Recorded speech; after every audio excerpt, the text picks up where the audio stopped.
Қымбатты оқушы, біз енді өзіңмен көркем әдебиет стилі деп аталатын сабағымызды бастаймыз. Көркем әдебиет стилі көркем шығармаларда пайдаланылады.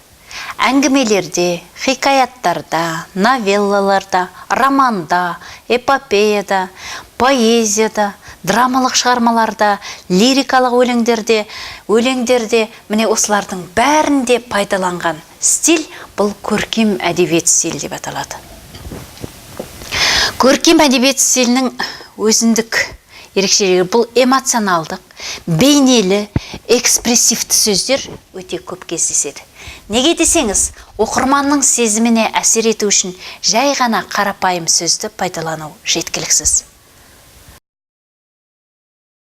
Содан кейін өлеңдерде көбінесе, немесе ақ өлең үлгісі деп аталатын жер бар. Ырғақ, белгілі бір ырғаққа құрылу керек, интонацияға құрылу керек. Бұл сөздің әсерлілігін, бейнелілігін одан ары күшейтеді. Мысалы, Жүсіпбектің Қарт қожасында туған жердің қадірін туғалы шетке шықпаған, шет жайлап жүрген шәкірт ұқпаса кім ұқсын? Туған жердің қадірін ұзатқалы еліне бармаған қыз ұқпаса кім ұқсын? Деген сияқты тіркестерді өздерін белгілі бір ырғаққа, белгілі бір жүйеге, тәртіпке түскен, тізбекке түскен сөздерді жіберу арқылы оқырманның сезіміне ерекше әсер етіп отырады. Қара сөздің өзі өлеңге айналып кеткен сияқты болады.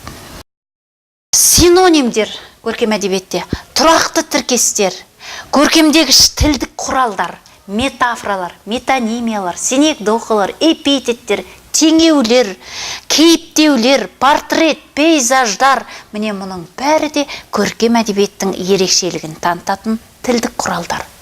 Міне осылардың барлығын қосқан кезде, түгел осы ерекшеліктерге жауап берген кезде, көркем әдебиет тіпті басқа тілде болсын біздің Абай жолын оқыған кезде, мынау Бенджамин Мотив дейтін Африканың жазушысы ерекше таңғалғандығы сонша, мен сіз сияқты жазушысы бар, Абай сияқты ақыны бар, қазақтың елін көруге асықпын.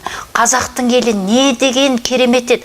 Мынау өлең, мынау эпопеяның ішінде бірде-бір қара сөз жоқ қой.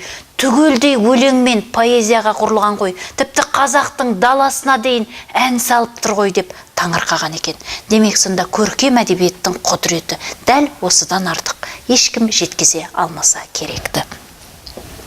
Көркем әдебиеттің мақсаты бұл образды тіл арқылы оқырманның көңіліне әсер ету, сезіміне әсер ету және көркемдік тәрбие беру. Мұның атқаратын жүгі де аса үлкен болады екен. Демек, көркем әдебиет стилі дегеніміз бұл көркем әдеби шығармаларда қолданылатын жазушының өзіндік қолтаңбасын, сөйлеу, жазу мәнерін, ешкімге ұқсамайтын ерекшелігін, тұлғасын танытатын белгілі бір тамаша стильдің бірі екен.